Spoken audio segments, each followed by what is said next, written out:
On that very same building and just down the hall, there exists a completely different world as far as radio stations go. WMMS, one of Cleveland's progressive rock stations. Starting at the corner of 9th and Euclid downtown, and he says to me, "This is Cleveland. This is my city." Get down, damn it!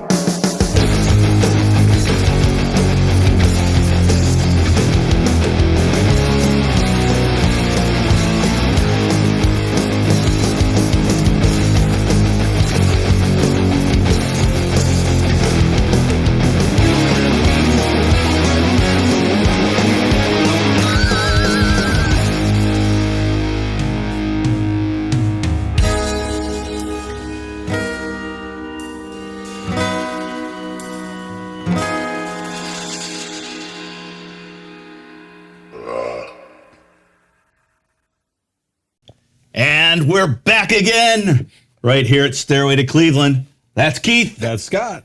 And our very special guest tonight. Extremely special guest, Scott. That's right. The Cleveland legend himself, Tommy Amato, ladies and gentlemen. Thanks for having me. I can hear the Thank you. applause. That's I can right. hear the applause. Rick, put some applause in there. Will do. Thanks for being here with us today, Tommy. Thanks, Scott. Glad to have you here. We're back one more time at our home away from home, Blue Boy, Arrow it's a great Records. place to do these. Always. Yeah. Pete's so generous with letting us do these here. Right here on Waterloo in Collinwood, Ohio. It's a beautiful Come down and place. get your vinyl. But we're here to talk to you, Tommy.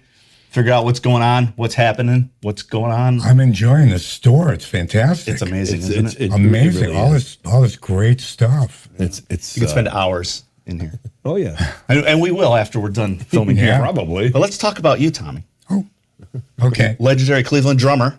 Been around for how long? When did you start? What year was your first professional gig? When I was 15 years old. Man.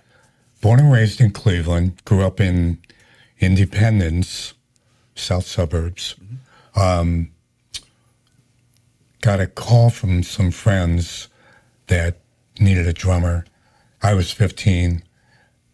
Did a couple rehearsals, and they basically had to sneak me in the bar in the back. Right. So was just doing that. When did you start playing? I mean, were you very young? 'Cause, I mean, you're 15, you're already playing gigs, so you must have started. I don't know, about 13. Okay, so a couple of years in, you're already getting gigs. Yeah. That's drums. I mean, how hard could it be? You're such a jerk. Try it once in a while. I can count to 2 and 4. I just basically was, it was a means to date women. Well, yeah, that's what Basically, right? That's what we all got into music for, I think. Yeah. Keith? Oh yeah. Oh, Okay. Yeah. Wonder about you sometimes. I'm happily married, Scott. To Mrs. Barton. Mrs. Barton. So was there any musical in your family? Anybody into music? Any players? Really. So you just No. decided to you just see something on TV? Yeah, that piqued your interest, or something on the radio? Or Growing up playing guitar okay, and picked up a pair of sticks and kind of stuck with me. right on. So you got your first kit when you were like 13? Yeah. What kind was it? Yeah. If you don't mind me asking. It was Dixie, Okay. Japanese Dixie kit. So what was this band? It was your first gig with? Do you remember? Isaiah. Isaiah. Okay. Yeah. Were they a Christian rock band or? No. Okay. No. It was all cover stuff. It was like, what were we doing? Like Aerosmith, David Bowie, Oh, okay. whatever was popular at that point. Right on. So So how long did you play with those guys? Did you play with them for a while, or just one off? a couple of years. Okay. And then got together with some other friends and put a prog rock band together. Prog rock. So this Starfleet. Starfleet. Yeah. Okay, that sounds like a prog rock Right? name for sure. Yeah. Wonderful. You remember Starfleet. I remember. I do. I do remember. Now, did Starfleet have a lot of gigs? Now, if you're getting into music and get girls, prog rock's not really the avenue you want to go down. But we would play first gig, Geneva on the Lake, the Cove. Hey, Yeah. legendary Legendary DJ. Cove. You want to get girls, you go to the Cove. You get a lot of things at the Cove. Yeah. Girls. Some you need prescriptions might be for. one of them. I got my ex-wife at the Cove. Oh, right on. And then, see, there you go. Worked out fine, didn't it? Yeah, for a minute. ex-wife at the Cove. If you need an ex-wife, go to the Cove. That's right. Just kidding. Love the Cove. Go ahead. So you were in that band, the prog rock band, for a couple of years as well? Couple of years, yeah. Okay. And, you know, we were doing whatever was popular, Riot Heap, Deep Purple, Sure. The Who, that kind of thing. Rush? Was Rush A around? little bit there? of Rush Okay. off the first album. Nice. Yes. Yes. We you did a played Rush. lot of Yes. Okay. And some Moody Blues. Oh, excellent. So that band. was fun. So all that That's good an stuff. excellent band right there. Yeah, you need some talent to play a lot of that stuff. I mean, obviously. After Starfleet, I ended up playing with my buddy Neil Giraldo. Never heard of him. You mean One of my Rock and Roll favorites. Hall of Famer Neil Giraldo? Yeah. Man, one of the best. One of the amazing. absolute best. Amazing. Absolutely 100%. And we'd known each other since we were 15.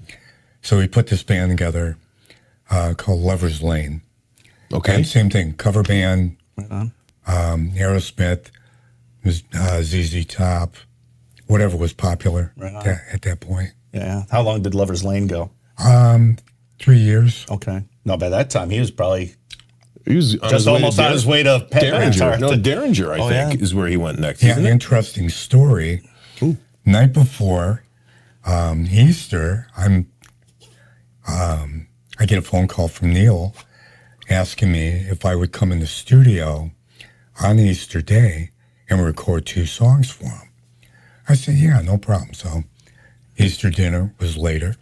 Went over to our friend Kirkiano's studio after dark, and he basically wrote and recorded these 2 songs.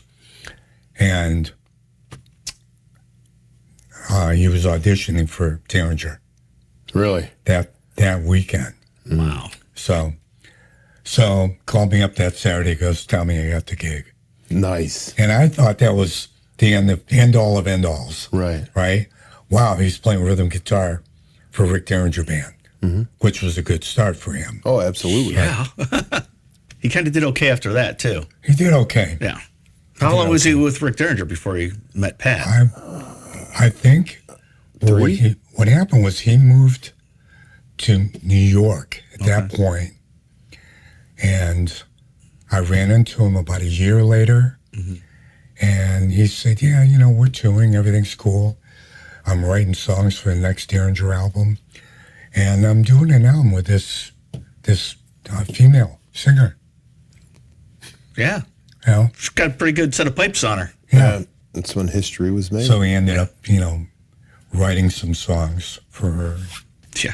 And continued to write for years and years and Oh, years yeah. with her. One of my favorites. And Thanks for that again, story. actually, as we're filming today is when they announced that Pat and Neil Pat, yeah. have made the Rock and Roll Hall of Fame. Congratulations. Congratulations. So, Neil, when we get you on the podcast, I would love to have him here You'll know. on this podcast. that's right. I would. Tommy's going to put in a word for us. Yeah, Absolutely. do it. I will. Okay. So after, And tell him I love 3-chord bourbon, by the way. It's absolutely so do outstanding. It's outstanding. Yeah. yes, Okay, I'm sorry. you'll get you Neil's, seeing double and feeling single in no Fanboying time. right now, but go ahead. Yeah. Neil's got 3-chord bourbon. Yeah. He's had it for a couple of years. He loves it. Doing very well. He loves it. Okay, so we'll talk to Neil when we get Neil here, but let's talk about you after. So now Lover's Lane, did it break up after Neil left? And then No, we just did an offshoot Okay. kind of band called Thrills and Company, and that kind of fizzled out. Let's see, by then Neil had moved to New York, to LA. 1982, he calls me up and says, you got to come out here, right? This is the place to be, huh? Well, this was before the internet and before you could Sure. record an album with somebody in Afghanistan. Right. Right. So I went out to visit, loved it, came back, got sidetracked with my ex-wife from Ashtabula. Okay. Went to the Cove one night and Cove grab. That was that. Came back to Cleveland and played with Savoy Brown. Oh, wow. Anybody knows Savoy Brown or remembers them? Of course. Blues rock band. Toured with them on and off for those 2 years. Wow. And then made the choice to go out to L.A., pretty much. It's a big leap. Yeah. And you said you went there right when, like, glam metal and all that stuff, hair metal was really starting to hit it. Yeah, I touched down in the end of June 1984, and the Summer Olympics were happening. Wow. Had to be a madhouse. Crazy, yeah. And Sunset Strip had to be just like what you've seen in the movies, because it's not like that now. No. Absolutely. I was talking to Warrant before they got signed, and they were just every other band. They moved out there. Yeah. Yeah. Now was that Janie and those guys? Yeah. Okay, because they were playing Jane for a while, then they hooked up with a couple other guys that made Warrant. Yeah. Another Cleveland guy. Cleveland band. Yeah, John. Yeah. So how did you end up now? Did you hook up with Neil out there and do some recording with him out there? Okay. Yeah. Now, what was that for? Was it on his side project type stuff, or was it with Pat, or was it? Another friend of ours from Cleveland, Frank Links, had been playing with John Waite, and then he was playing with Eddie Money. He's a Parma boy. No kidding. Living out in L.A. So Neil was trying to get him signed to a deal. Sure. And asked me to come out and play drums. I had already made up my mind I was moving to L.A. anyway, so had a gig waiting for me. Wow. I mean, if you're going to move out to L.A. and you got a gig waiting for you, I mean, nothing's stopping you at that point. Yeah, I was pretty happy about that. And Neil threw a lot of session work to the guys. It was Frank and I and the bass player and keyboard player at the time from Pat's band. Okay. So Charlie Giordano and Donnie Nossoff on bass. Wow. So we were doing nice sessions. lineup. No kidding. It was fun. So who did some of the people you play sessions with? Billy Steinberg. Wow. If you know who he is, he wrote Like a Virgin. He wrote a couple of hits for the Bangles. And my favorite. Hi, Susanna. We know you're watching. I got a Bangles story, which we'll talk about that off camera. To the camera.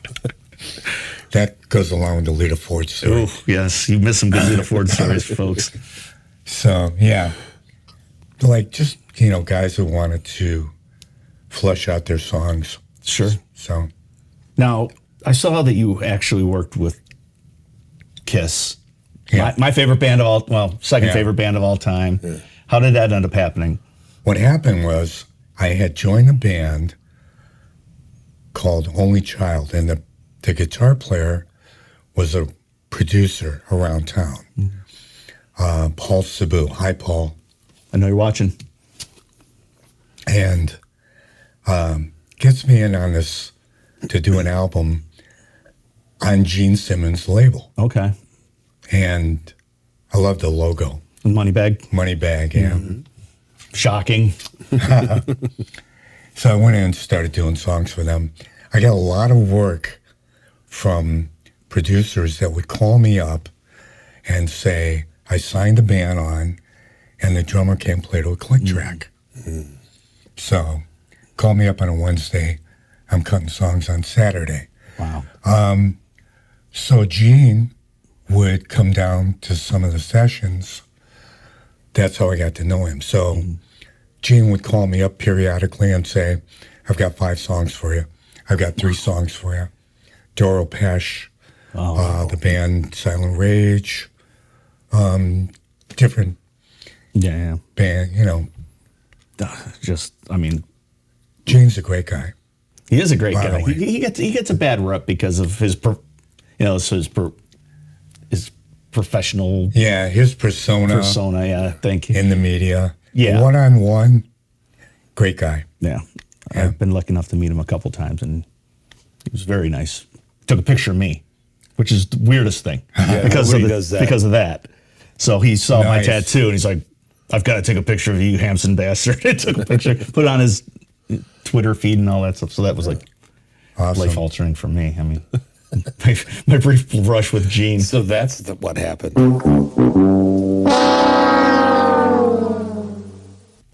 Okay. Anyway, so I saw. Did you work with Warrant on the Gladiator soundtrack that you have here? I did. Okay. How did you know that? I did my research, brother. I did my research. So what? Yeah. Steven couldn't do the session, or was Steven out of the band by then? No, they were in the band. Okay. I was friends with some people over at Sound City. Okay. Wow. You know, we were talking about Keith Olsen. Oh, sure. And I get a call on Monday morning from my friend Vicky, who I was also recording with. And she said, "What are you doing right now?" I said, "I'm having coffee. I'm in my PJs." She said, "Drop what you're doing. Go over to Rumbo's studio." Okay. So what happened was, drummer was in Florida. The bass player was in Hawaii on vacation. Right on. They didn't know they had a session. So guess who filled in? I did. Well, you didn't play did. bass, I imagine. The bass player was Al Collins. Oh, no kidding. Yeah, Wow. yeah. Who was in Slam and Gladys with Dave Brooks. with Brooks. Yeah, Yeah, he just passed away not too long ago himself, unfortunately. yeah. So after all this studio work, I see you toured Europe and Japan. Now, what band were you doing those tours with? Let's see.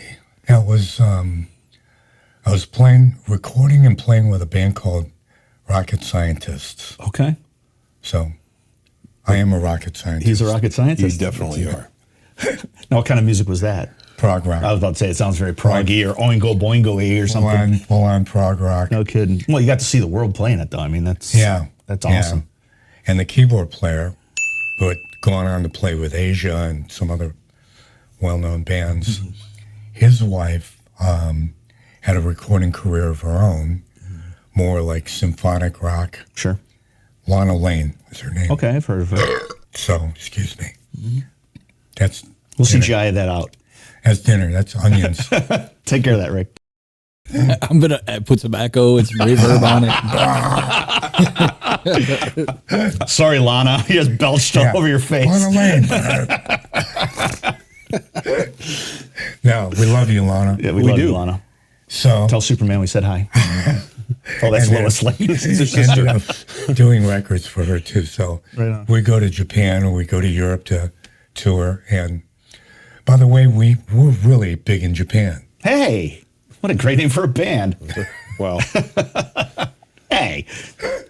We'll get to that later. I hope not.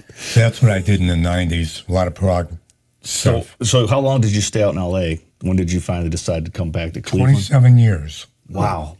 That's Got out there in a good run. 84. Got cancer in 2001 twice. And I've been in remission for almost 20 years. Thank you very much. That's awesome. It is Thank you. awesome. Moved back here in 2011. Okay. Yeah. To get married.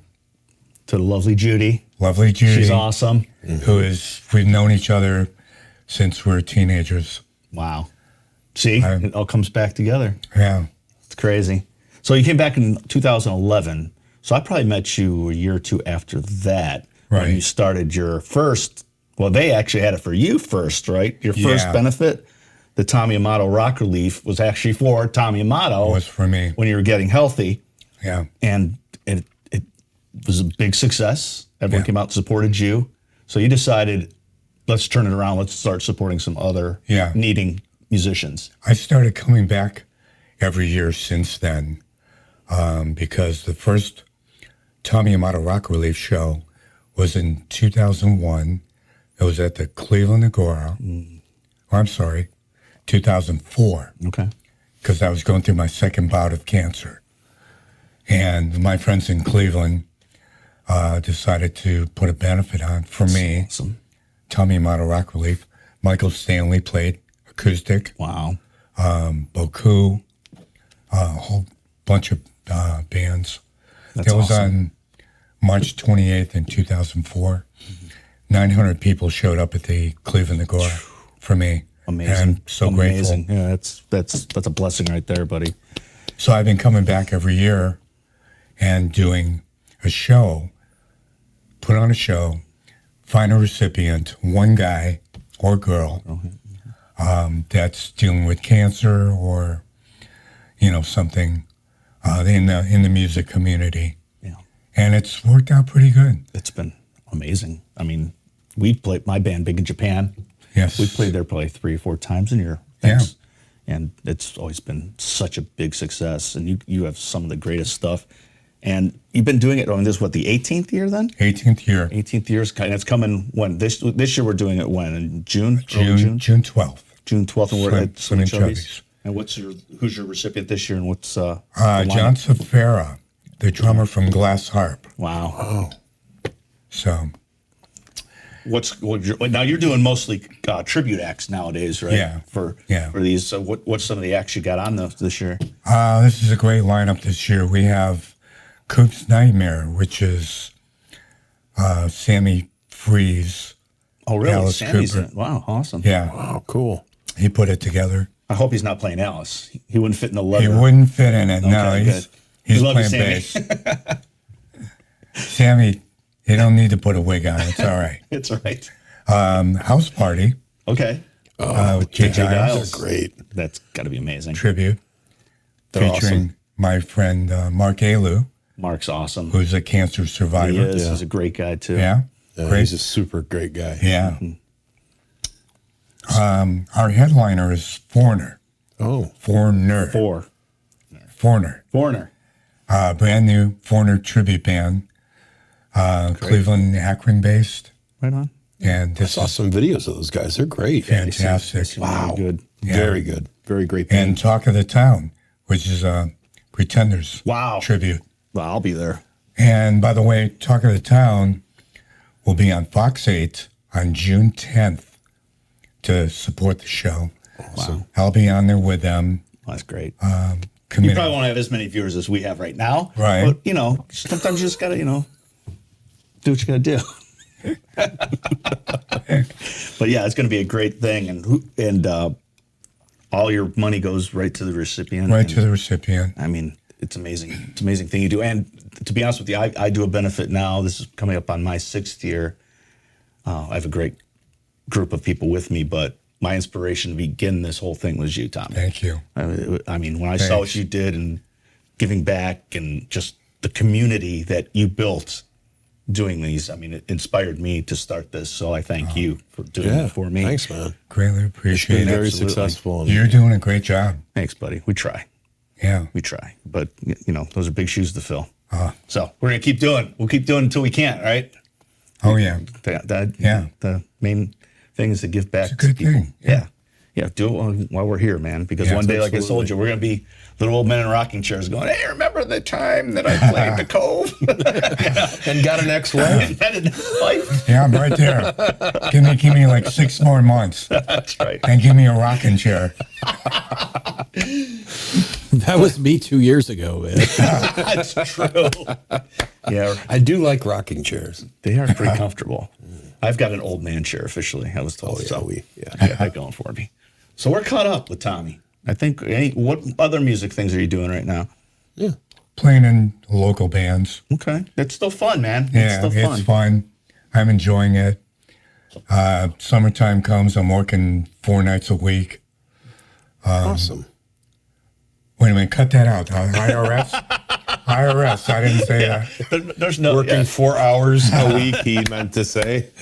Slice that in. I'm working with some friends of mine, 80s dance band called The Attraction. Great band. And we're doing select shows this year. And the core of that, we kind of scaled it down. And that's the Acoustaholics. Nice. We're getting great response from that. Now that's an acoustic show then, right? Yeah. Now you have a little cocktail kit you bring out? Cocktail kit, yeah. Nice. So And when you do it every Thursday night show as well, right? every Thursday night, I'm at Rock Creek in Middleburg Heights. I've been there for over 5 years. Wow. It's a great gig. And what I do is I kind of have different friends come on and solo acts like Billy Sullivan, Rich Spina, Donnie Thompson. Bunch of legends. Wow. Yeah. We're talking, some And I Cleveland just hang names out there, there right and- there. And I'm there every Thursday, and I'll be there every Thursday until the day I die. Hopefully it's a long time from now. That's awesome. He might be in a rocking chair. So come up and see him. I mean, he's got shows everywhere. So Tommy, I think we're caught up. So I think we're going to move on to our second segment of the evening, which would be, we're going to talk about famous Cleveland drummers. Perfect segue, right? Besides Tommy. We'll include him his because peers. He gets the whole show. But, that's right. Yeah. So we're going to come back in 2 and 2 and talk about Cleveland skin beaters.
And we're back again. Segment 2.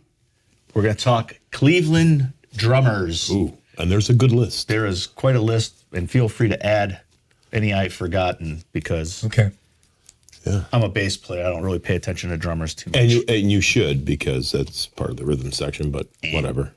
All right. Who's at the top of the list? Let's start at the top. Mr. Pat Torpley. Yes. Mr. Big. Fortunately, he passed away in 2018. But talk about an amazing drummer. Oh, yeah. Oh, yeah. Hell, he was from good Painesville. Dude. Yeah. And a good dude. Yeah. Great dude. Yeah. Very good guy. I actually looked into it. He actually played with a lot of other people next to Mr. Big. I mean, obviously, that's where he made his bones, Mr. Big, but played with John Parr. Robert Plant. Belinda Carlisle. Montrose. Yeah. Richie Kotzen. The Knack. Yes. That was the Serious Fun album, I believe he's on. Really? That's a great album. It's a great album. Yeah. And Ted Nugent. So, yeah, God bless Pat Torpley. I mean, does Mr. Big even play anymore? I don't think they replaced him. I don't think so. I don't think so. I mean, they were a pretty tight 4. Yeah, they were a great band. Still are a great band. Then we're going to move on to one of your good friends, Mr. Eric Singer from Euclid, Ohio. Eric. Hey, we'll get you on the podcast as well, Eric. We'll try to squeeze you in sometime. Yeah, when you get this big, you can be here. Obviously, Eric's mostly known for his stints in KISS, 91 to 96. Badlands. I'm getting there. All right. 2000 to the present. So he's actually probably the 3rd longest tenured member of KISS. He's been in KISS longer next than to Gina Chris. Paul. Yeah, next to Gina Paul, he's probably the longest tenured member. He also played in Black Sabbath. We talked briefly about that earlier. Right. Alice Cooper, Lita Ford, the aforementioned Badlands. Yes. He played with Brian May and Gary Moore. Oh, yeah. And not to mention ESP he had on this one as well. Yeah. Which was a great project that didn't get enough traction in my eyes. But great guy, and you know him well. Yeah. Yeah.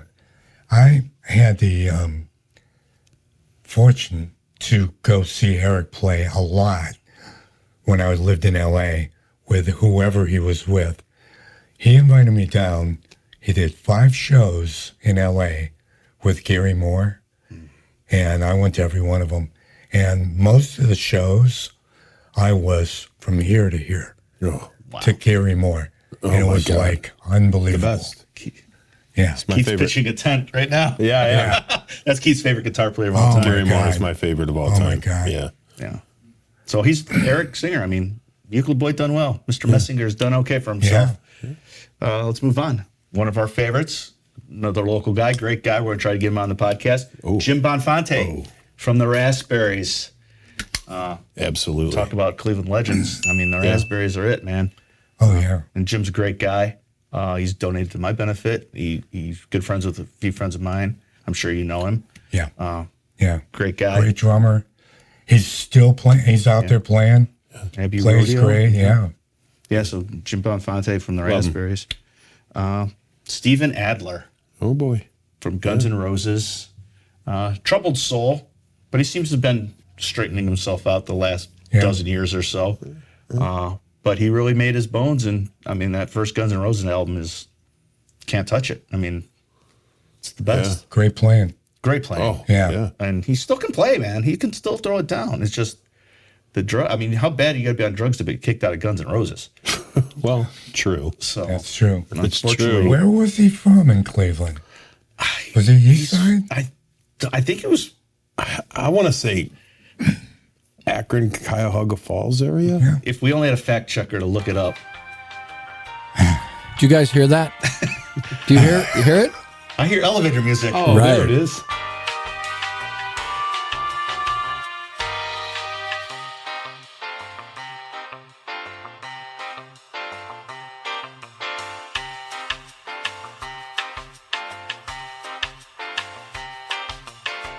Moving on. Michael Carleone. Is that how you pronounce it? Cataloni. Carleone. These Italian names, I tell you, I never could get them right. From, of course, the damn Yankees. And now he's been playing with Leonard Skinner for a long time. Oh, I didn't even know that. Yeah, Another he's great. Cleveland guy. Yankees. Yeah, he's Played with John Fogerty. yes. He's also a big. He's a painter now. He's big into painting. He's a big Cleveland Guardians fan. He collects a lot of that kind of stuff. So he's a big. He still waves the Cleveland flag proud. Yeah. That's awesome. You got Jimmy Fox on the list? Jimmy Fox is on the list. Of course, Jimmy Fox is on the list. Come on, let's talk about Jimmy. James How good? Gang. How good of a drummer was he? Oh my God. And is he? Is I should he? say. Yeah. I don't want to put it in past tense, Yeah. but I mean that James Gang stuff. Ooh, Yeah. Jimmy Fox was Smoke. amazing. I mean, James Gang was just. They didn't get the proper respect No. they deserved. That's for damn sure. Right. I mean, Joe's moved on to this little band called the Eagles, I think. yeah. But Jimmy Fox, man. Yeah. It was the James Gang that I'm pretty sure that it was Glenn Fry was a huge fan of the James Gang and told Don Henley, hey, I'm gonna get this guy somehow. Right. Not to mention, James Gangs were great friends with The Who, and that became that whole little community there. Zeppelin. When and then after James Gang, Joe started his band called Barnstorm with Joe. Vitale. Thank you, Joe Vitale. One of my favorites and an excellent flautist. Oh, Yeah. he collects flowers. Stupid. Yes, Scott, he does. He's a Canton guy. he's a Canton guy. I was about to say he's a Canton guy, little, Yeah. but still great drummer. Oh my God, he's played with everybody. Oh yeah. I saw him tour with the Eagles. He was playing second drum kit, Okay, playing keyboards and flute, really? backup vocals. He was a utility player. Basically. Amazing. No He's kidding. he's one of my favorite musicians actually. Yeah. That's awesome. Let's move on. Johnny Blitz from the Dead Boys and Rockets from the Tomb, two of Rick's favorites. I can't say I know a lot about Johnny Blitz, but I know he was a pretty big drummer back in the day for a local guy. Right, Yeah. Rick? Yeah. Thank you. Moving on. Anton Fier from Pierre Ubu, another big local band. Yeah. Am I pronouncing that right, Rick? I always pronounced it fear. Fear? Okay, But- makes sense. I don't know. What do I know? So he's Anton Great Fier player. from Fear Ubu. Pure Ubu. Right. You're such a Sounds about right. host. Great player and snappy dresser. Yeah, yeah, Yeah. Got you two have a lot in common. that's true. Now let's move on to the next one.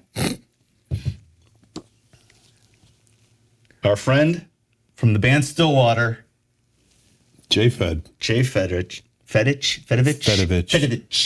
The one, the only Johnny Fedovich. Johnny Fedovich, originally from the Zooters, one of Keith's favorite bands of all time. Yep. A great band. I mean, just Zooters. an amazing drummer. Yeah, and now a great actor too, apparently, and a great guy. And he's even playing with Yes or Asia. Really? Yeah, he's on tour with Asia. He was on tour with Lou Gramm. And I know he's acted in a few movies now since Almost Famous. Yeah. So yeah, he's a great guy too. What a just living in Vegas now, is he? Yep, just down to earth, great guy, So and amazing drummer, in my opinion. Yeah, absolutely. Then Jimmy Clark from Boku, and the Gods, of Rock and Roll Machine. Played with he was on tour with Joan Jett, I thought. Really? Yeah. Wow. And Boku, somebody you're familiar with. We know you've played with them before because we saw you. Oh, yeah. That's right. That's right. I was filling in for Jimmy. Yeah. We saw you when you guys played with Night Ranger down at Cheryl Z's benefit down there last summer. That was fun. It was a good time. It was a great night. Let's do it again. Then Bill Coakley. Billy Coakley. Billy Coakley, been an Armstrong Bearcat forever, it seems. Oh, yeah. Amazing drummer. Yeah. And he does his one-man show. Yeah. Which is phenomenal. Yeah. And even if you're not a drummer, you got to go see the show. It's very uplifting. Yeah. Talented guy. Sure. And humble. Yeah. That's what you need. And the last one I got on the list, I don't even remember his full real name, but he was known by Sticky back in the day for Zaza. I think he's down in Nashville now doing session work. His name's Scott. If you could tell me his last name, let me know.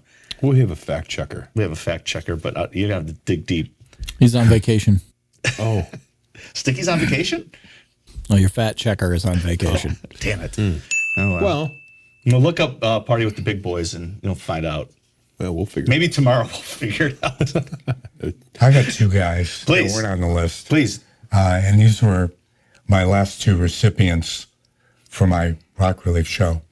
Last year's recipient, Donnie Kruger. Hey, Donnie. Donnie. Played with Eric Carmen and just a whole slew of local bands and national acts.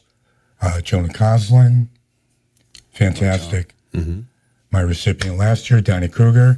And this year's recipient, John Safara, drummer for Glass Harp. Absolutely. Phenomenal drummer. Still out there doing it. So God bless him. Yeah. God bless him. Yeah. You guy more? Can you think of any more local guys? No. Next to Jimmy? Ricky Biagiola from The Outsiders. Okay. I think that counts. They were big in the 60s. He's still around. Sure. He's still kicking around local? Yeah, they do it's called The Outsiders Live now. I think I've seen that. Yeah, you're but right. he also has like a 60s cover band. Really? It's the same people that are in The Outsiders. Okay. The Air Chiefs. Right on. Oh, okay. And my own personal favorite, Matt Contorno. Never heard of him. He's in a band called Big in Japan. Oh, he's okay. He's all right, I He's guess. not bad. His bass player is really good. His bass player And is singer. something seriously wrong. Yeah, with- Matt's awesome. No, Matt's amazing. And Being in a band with him for the last 13 plus years, he's probably gone through at least 3/4 worth of wood. Because every show at the end of the night was just like a pile of lumber. he's a heavy hitter, that's for sure. Yeah, my left ear will tell you so much. Yeah. But yeah, we love Matt. Yeah, absolutely. Jamie Haddad. Jamie Haddad. He's a jazz percussionist. He Okay. We can't forget Jamie. played with Paul Simon. Yeah. Oh, did he? Okay. Oh, wow. Jamie Haddad. Haddad. Yeah. Now, was that when Phenomenal. Was Paul was doing the Graceland? The Graceland. Was it Graceland? It was after that. Oh, was Oh, was it? Okay. Yeah. Well, I know Paul Simon filmed One Trick Pony in Cleveland. Yeah. At least part of it. That was early. So that was a long time. That was long time before ago. that. Okay. 78, maybe. I don't know. Yeah. So we got a lot of good percussionists in this town. I mean, Lot they've of come from Something this in the town. water, I think. Must be. I mean, Tim Burris, Timmy Burris. Tim, yeah. I love Timmy. man. Timmy's Greg amazing. Campoletti. Greg Campoletti. Greg, yeah. I mean, Well, we could go through all of our friends, but yeah. we could, but that'd take at least another 2 to 7 minutes. At least Greg's got that Jack Ford's band, and they're regionally popular. Sure. You know. Yeah. No, Greg's fantastic, but yeah, Timmy's always been one of my favorite drummers. Absolutely. Period. Absolutely. A lot of really good drummers that started in Cleveland and that have become nationwide. Yeah, look at this list right here. I mean, Yeah. it's insane. And a lot of them, even when they become famous, they still end up back here, like you yourself. Yeah. So yeah, Cleveland, we are still got a little rock and roll left in our blood here. We got Sure. plenty of it. Absolutely. Plenty of it going around. So that's our Cleveland drummers. You know what we're gonna do next, boys? It's time. We're gonna put up our dukes. We're gonna battle our snakes of white. What do you mean? What does that mean? Snakes and white? I don't know. It sounds a lot dirtier than it is. I know. We're gonna battle Whitesnake albums. Thank you. And I'm gonna win again, like always. Tommy's pick: Whitesnake albums. Crazy. Yeah. We'll be back in 2 and 2. Don't go anywhere. Oh, before we go anywhere, Don't go anywhere before we go anywhere. this episode of Stairway to Cleveland is brought to you by Cleveland Musician Fundraiser Benefit, coming July 25th at Geneva on the Lake. We're going to have a whole day event. Once again, all proceeds are going to Sub-Zero Mission this year. Awesome So charity. taking care of our homeless veterans out there. We're going to have a great lineup of bands, acoustic acts, and then from 7 to 11, we're going to have 50 of the Cleveland's best musicians and Keith us. playing Kiss songs to raise money for charity one more time. Fantastic event. It is, and hopefully Great. we'll see you there this year. Yeah. And How many years you been doing this? this is 6. 6? God bless you. Thanks, buddy. And again, I owe a lot of it to you, my friend. So, July 25th, Geneva on the Lake at the Yankees Complex. Come on down, spend some money, help some homeless veterans. And we will be back now with the battle when I smoke these 2 jokers in 2 minutes.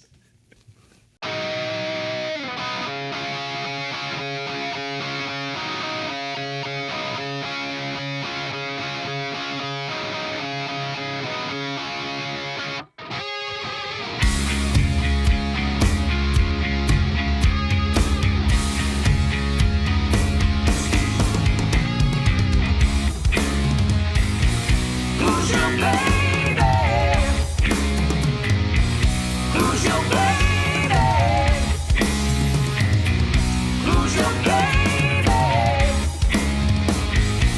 Who's your baby?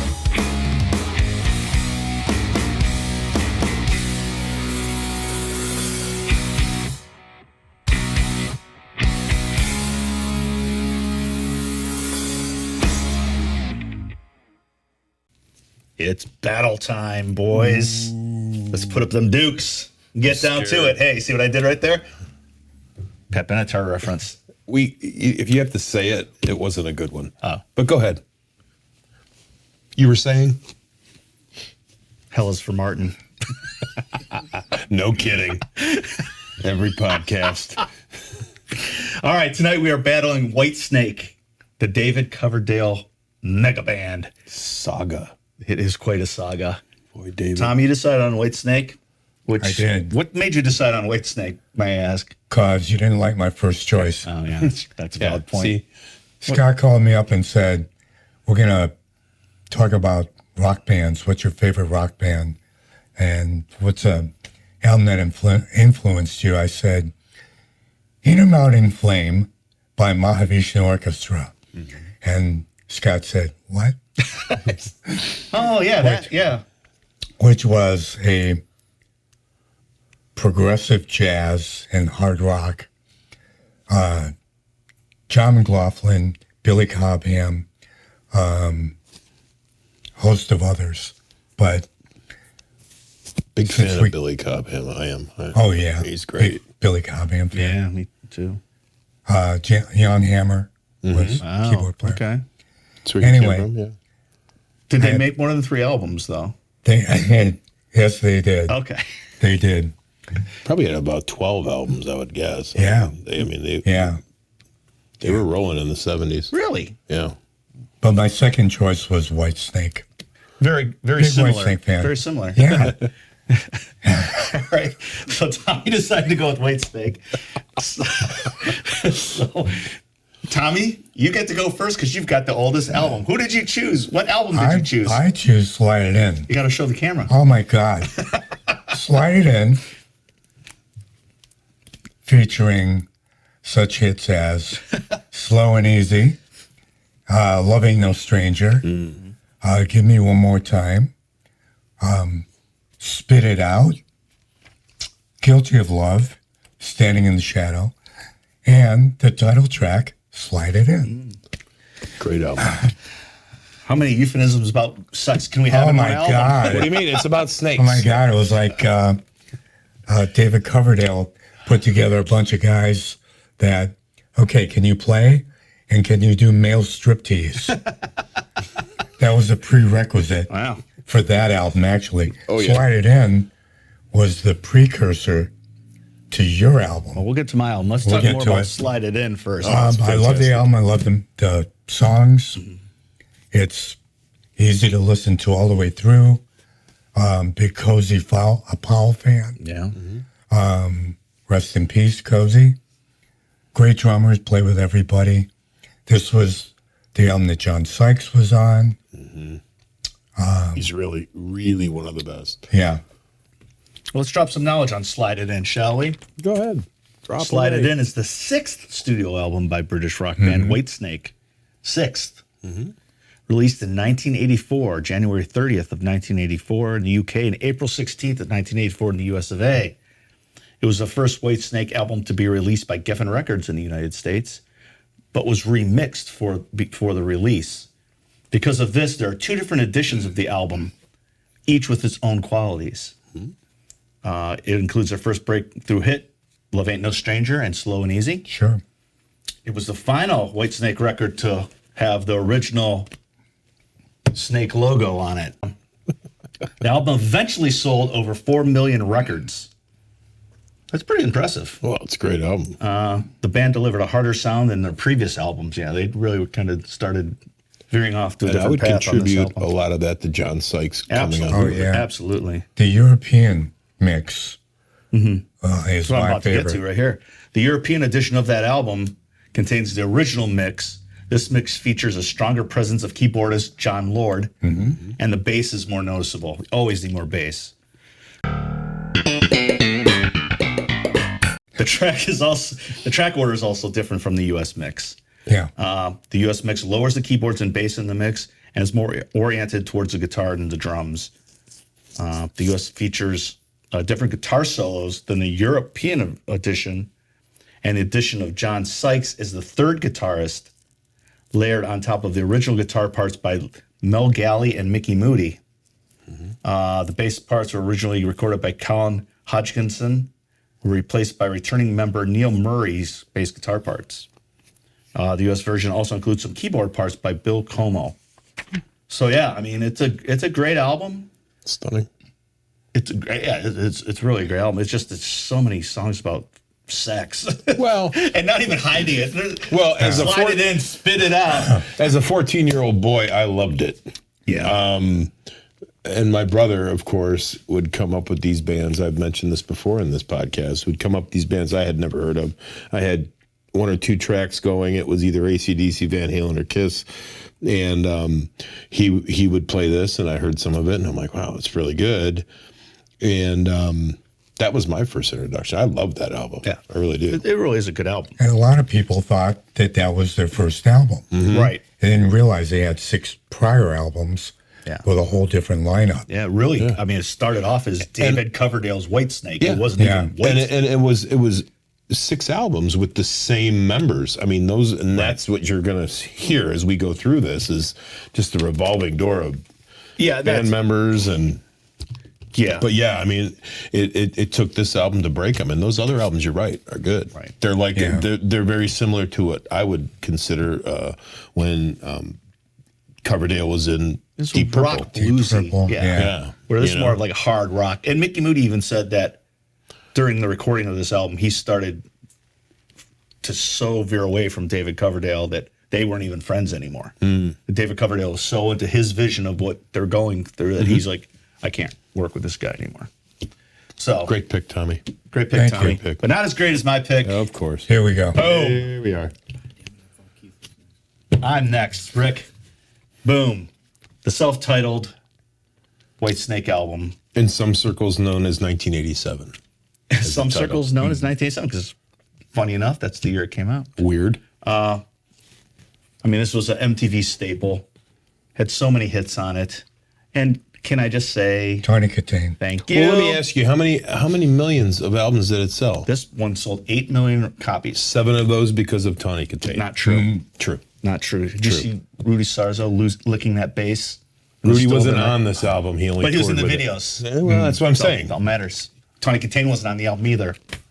She was on something. God rest her soul. Besides a car. God rest her soul. So yeah, I mean, look, Crying in the Rain, Bad Boy, Still the Night, Here I Go Again, Give Me All Your Love, Is This Love, Children of the Night, Straight for the Heart, Don't Turn Away. I mean, John Sykes. Tip to Taint, this is an amazing album, bro. John Sykes.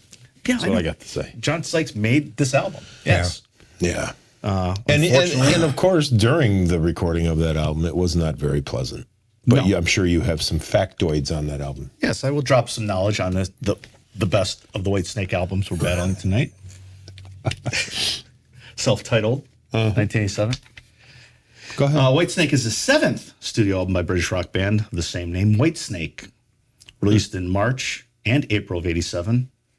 It was co-written and recorded for over a year. That'd be the first and final collaboration between David Coverdale and John Sykes. Yeah, they didn't get along. They did not. David Coverdale has a problem getting along with a lot of people, it seems. I don't know. He seems like a real pleasant chap. Yeah, well.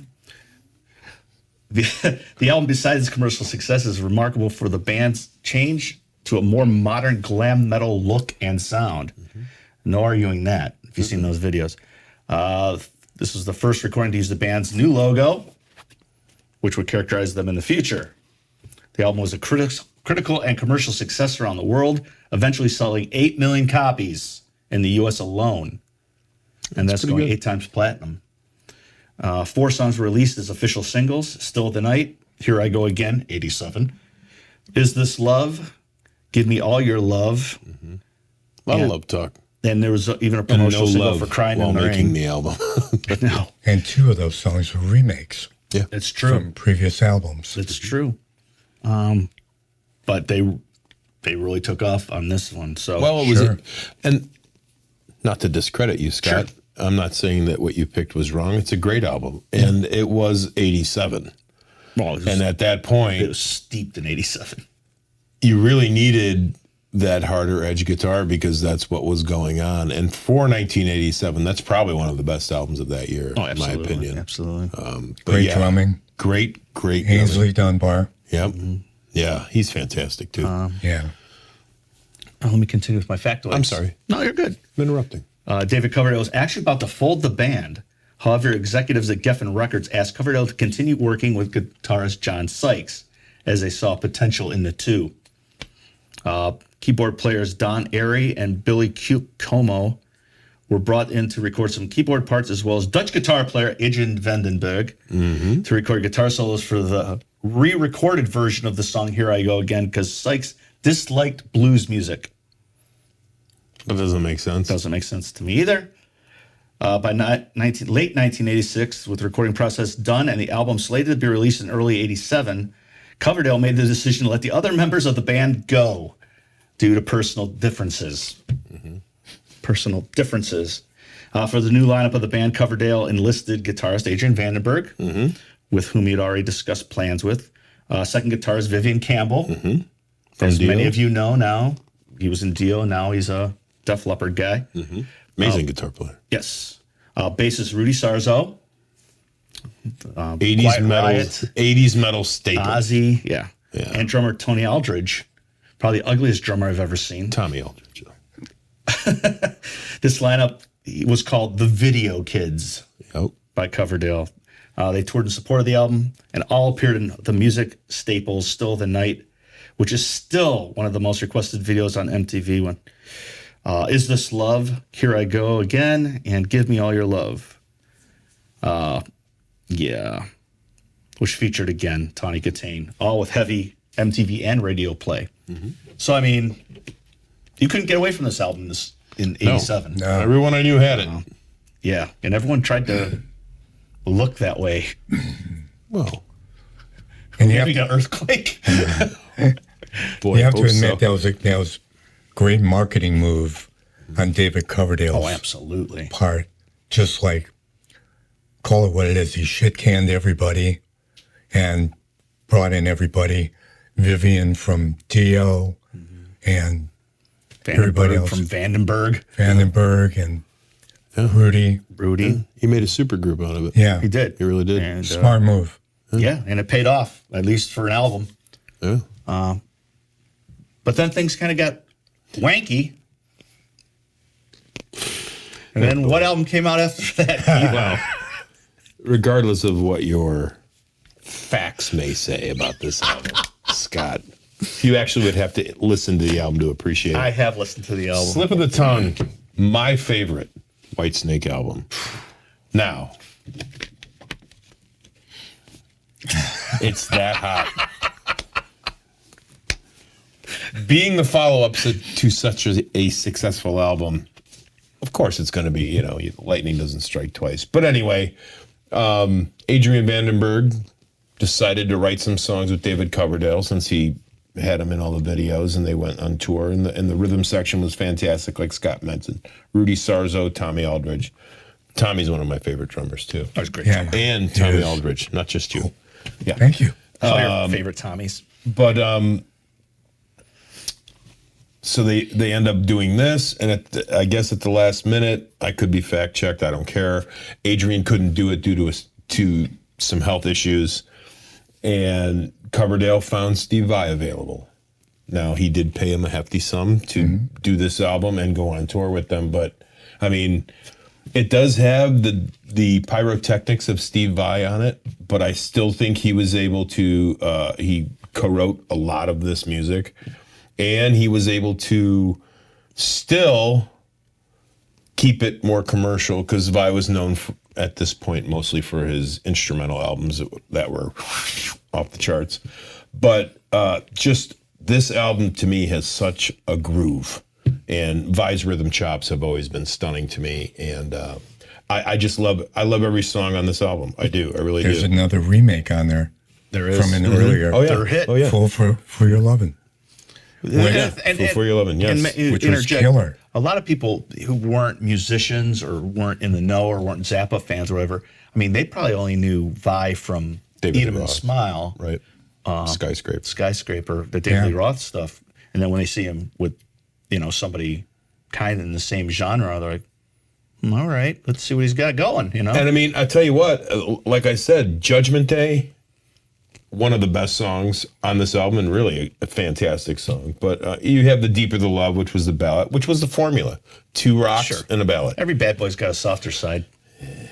But Slip of the Tongue, Kitten's Got Claws, Cheap and Nasty. I mean, it's all just heavy guitar stuff with a great rhythm section. So, and Coverdale sings great on this. And at first, when it was released, he wasn't a big fan of it. But as he goes back and listens, he does like the album as well. So, I'm sorry. I love this one. You are sorry. I'm so sorry to use for an album. I love this one. But if I had to pick between the three, this one actually is my favorite. So I didn't give you anything like I normally do. I actually like this album the best. But yeah, if you haven't listened to it in a while, give it a listen. Let me drop fantastic. some facts about Do what you got to do. this album. Slip of the Tongue. He dropped Tawny Katane as well before recording this. See, that was the problem. Yeah. I don't know if it was. She ended up beating up a baseball player, didn't That's she? true. With her heel. Cleveland Indian at the time. Ouch. Slip of the Tongue is the 8th studio album by Whitesnake, recorded and released on 7th of November, 1989. Yep. The album peaked at number 10. 3 singles were released from the album: Fool for Your Love in 89, The Deeper the Love, and Now You're Gone. All the singles hit mainstream rock tracks top 40, 2 of which, Deeper the Love and Fool for Your Loving, cracked the top 5. The album's better than its hits. Slip of the Tongue has sold over 1 million copies. 1,000,001, Scott. Wow. Tawny Katane took 7 million away again. That's what I'm saying. That's why that one was so big. Fool for Your Loving was originally appeared on the album Ready and Willing and re-recorded for this album. After the tour from the band's previous multi-platinum self-titled album, guitarist Vivian Campbell left the group due to musical differences. Ooh, I detect a pattern. Right. Even with Campbell leaving, the writing process for a new Whitesnake album had started at Lake Tahoe Say it again. with singer David Coverdale and Adrian Vandenberg. Adrian Vandenberg had planned on recording the album, but because of his worsening existing injury, it made it too painful for him to play, requiring surgery. So for the recording, Coverdale chose ex-Frank Zappa and David Lee Roth guitar player Steve Vai. Who also played in Alcatraz, by the way. Yes. Adrian Vandenberg revealed That was a great album. Ooh, yeah. Adrian Vandenberg revealed in several interviews that he thinks Vai's flamboyant guitar style was somewhat inappropriate for the album. And better than his. The album was met with mixed reactions. Many saying that the album sound was too far from the original Whitesnake sound. And David Coverdale has gone on record as saying this is one of the weakest albums in the band's catalog. No. So we've David Coverdale and doesn't like the album. A guy that nobody can get along with. You're going to listen to him? Come on. Are you talking about me or David Coverdale? I got 2 words for you. I'm right and Steve Vai. I've got 2 words for you. Tawny Katane. Tommy's got 2 words for you. Slide it in. in. That's 3 words. And you got to admit, It's a fact checker right there. 3 words. You're right. Pretty smart guy. the For a drummer. the albums that came after that one were pretty good too. Oh, yeah. Forevermore, Oh, yeah. love it. Great. His lineup now is actually really good. Yeah. Oh, yeah. He's got Reb Beach and what's the other guy that's so good? Blonde guy who looks a lot like Adrian Vandenberg. Joel, and I'm sorry, Joel, I forgot your last name. I know you're watching. But, yeah, he's got 2 great guitar players playing for him now. And so I think we all decided that my album's the best. I think we can agree on Nobody that. decided that but you. Oh. If you like any of these albums more than the others, especially this one, let us know. Maybe we'll put up a poll this time and see what our peeps think. You can climb up that pole. Why are you yelling? I'm not yelling. Why are you mad? I'm always mad. I know. So I think we've done it, boys. What do you say? Fantastic. Tommy, thank you so much for doing this. Oh, thanks for having me. Oh, man. You guys. Oh, dude. This is So our much pleasure. fun. Our pleasure. Thanks. And make Not sure often you get to sit with a legend. you do every time. And today you and I finally did. That's right. Right. And don't forget Tommy's Rock Relief coming Yes. to Slim and Chubby's on June June 12th. 12th. June 12th. This isn't CGI. This is an actual piece of paper, Rick. Yeah. A lot of great acts coming, a lot of tribute stuff, and it's going to John Safara. Yeah.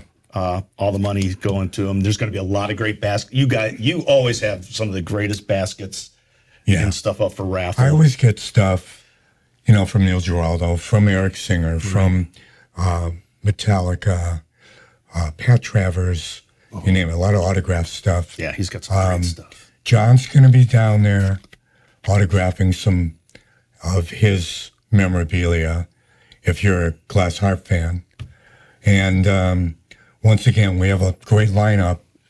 Coop's Nightmare, Alice Cooper tribute, Talk of the Town, Pretenders tribute, House Party, Jay Giles Band tribute, and Foreigner tribute.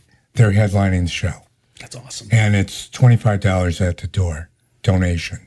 That's great. And all that goes directly to John Safara. He also has a GoFundMe page. If you go up on the Rock Relief page on Facebook, there's the link. If you can't make the show and you want to donate to John, donate directly. Please. And I got to say, for $25, you get 4 classic bands. And it's always a great time, man. It's always so much fun. Thank you for being you, and thank you for all you do. Thanks for everything you do, Tom. Thank you, guys. We really do appreciate it. We appreciate Thank you. you being with us. Appreciate it. For Stairway to Cleveland, that's Keith. That's Scott. We'll see you next time. Bye! Hey, if you like this video, don't forget to like, subscribe, share it with your friends. And don't forget to follow us on YouTube, Facebook, Instagram, and Twitter. Show us your tweets. Ooh.